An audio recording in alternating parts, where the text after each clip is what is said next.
You know, as black people, a lot of times we are our own worst enemy. You can get killed for stepping on somebody's shoe by accident.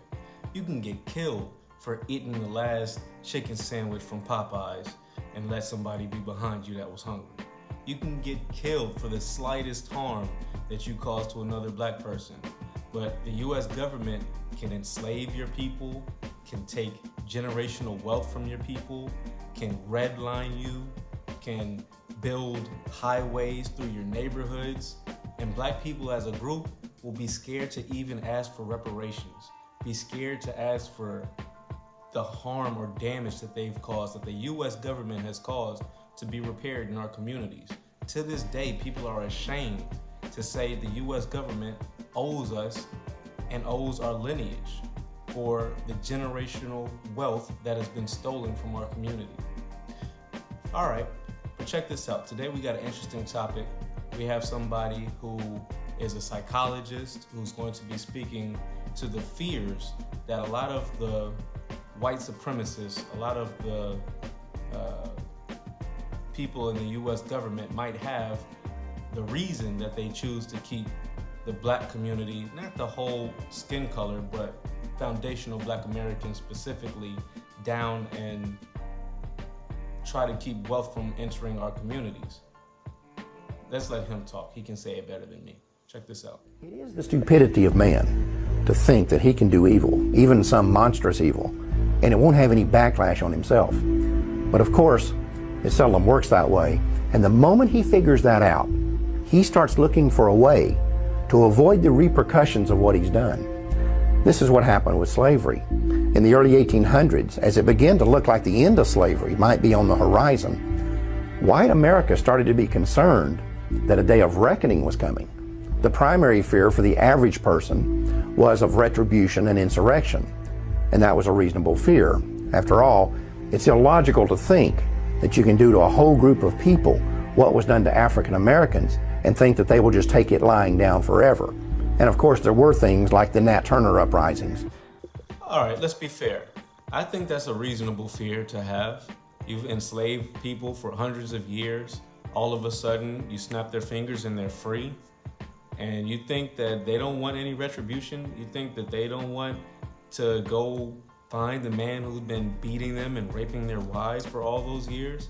Okay, I get it. I can understand why they would be fearful of retribution. To this day, there's been no reparations for the harms committed. There's just been a compounding of the harms that affect us to this day. Generational wealth has been stolen out of our communities in the form of redlining, in the form of eminent domain, which allowed the US government to run freeways across our neighborhoods, and every successful city or community that we've built has been destroyed, such as Rosewood or Tulsa, Oklahoma. So I can understand why a white supremacist would have a legitimate fear of black people one day seeking retribution. What they should understand is all we want is justice. We want the government, the US government, to repair the harm that they have caused, and we want to live in peace. We want to live in peace primarily. We want to replace the system of white supremacy with the system of justice. We already have enough laws on the books. Let's just enforce those laws. Allow black people to get to where we should be economically via reparations. And let's move forward in peace. But for the wealthy elite, their fears went beyond things like insurrection. They were worried about the financial impact. Remember, it was not just the cotton plantations that profited from slavery. Whether you're talking about the banks or the insurance companies, the railroads, even the newspapers, the fact is that almost every aspect of the American economy was at some level or another invested in the slave business. You also need to recognize that for the wealthy elitist who controlled this system, slaves were an asset as long as they were slaves. But at the moment they are set free, they become a liability. And what the elite knew was that the end of slavery would instantly release 4 million people into the economy who had been kept uneducated and effectively unemployable anywhere but the cotton field. Now, this is an interesting point he's making, and it kind of triggers something in my head to remind us. Slavery was not just about racism, it was an economic enterprise. The entire American system, American economy, as he says, was built or touched by the system of slavery, right? Slavery was the foundation for the American economy. So that has to do with down in the South, whether it be cotton and tobacco. It has to do with up north, whether it be banking and insurance. It has to do with the expansion of the railroads. That has to do with transportation, whether it be shipping, railroads, later paving the roads, building the interstate highways. Every aspect of the American economy and American system was touched and influenced by slavery. And slavery is not just about race. It was about economy. It was about money. And seeing as the economy, the economics has never been addressed via reparations, hint, hint, clue, clue, this issue remains to this day. Black Americans are meant and purposefully pigeonholed as a permanent underclass in American society. We were always meant to be the bottom rung of American society as slaves, and even after emancipation, nothing has changed economically to address that. Let's continue. The other fear that these people had was intermarriage between blacks and whites would lead to a loss of racial purity. The question was, what were they going to do about it? And their initial thought was that they would just send all the slaves back to Africa. This plan was called colonization, and it had broad support among the wealthy elite. In fact, the American Colonization Society was even funded by the United States Congress. But in the end, colonization proved to be unworkable, and the idea was eventually scrapped. So again, there's this idea that the U.S. Congress was involved in trying to influence the Negro problem. What should we do with them? Should we ship them back to Africa so they can work with some people that they don't know, speaking a language that they don't understand, and see what they can do? You have 4 million people here in America. You're not shipping us all back. The majority of us aren't even from Africa. Only 3% of the people from Africa made it to North America. The majority of the Black Americans in America were already here as descendants of Native Americans and interbred with some of the Africans who came here. But the majority of us were already here as Native Americans. That's a story for another day. Let's keep watching.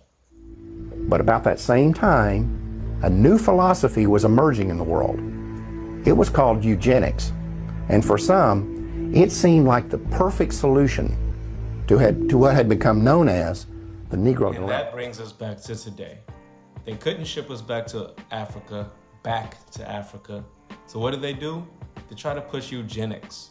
That's where you got Margaret Sanger, Planned Parenthood, and abortion and contraception. All of these things were pushed to create an atmosphere where Black Americans would not procreate. Even to this day, they try to target LGBT movement towards Black Americans and try to shove it down our throats, so that we will indulge in non-procreative sex. They want us to sterilize ourselves. And this is all part of the eugenics movement. The idea that we can get them not to breed, not to populate, not to repopulate themselves. Unfortunately for them, this plan has backfired. They planned Planned Parenthood to be a eugenics program for us, but so many of the white females decided to use Planned Parenthood that even in their own community, they're unable to reproduce their own numbers. They have more people dying than they do being born.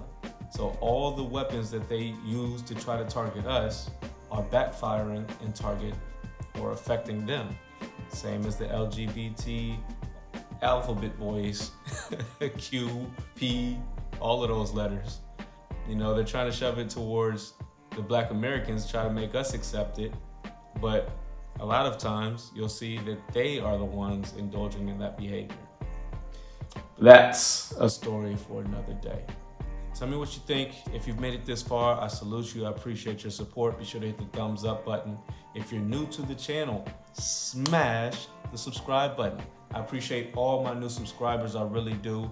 I'm building the channel, trying to get some momentum. So shout out all the new subscribers. Once again, be sure to hit the subscribe button if you're new to the channel. All right? Peace. So you made it all the way to the end of the video, but you haven't hit the like button yet. Come on now. You're cheating me, you're cheating yourself. Go ahead, hit the like button. And while you're at it, you might as well smash the subscribe button so you can get notifications every time I drop a video. I make a video every day, a different topic, a different subject. They're all interesting, so you can check them all out by hitting the subscribe button and setting your notifications to all so you get an alert when I drop a video. There you go.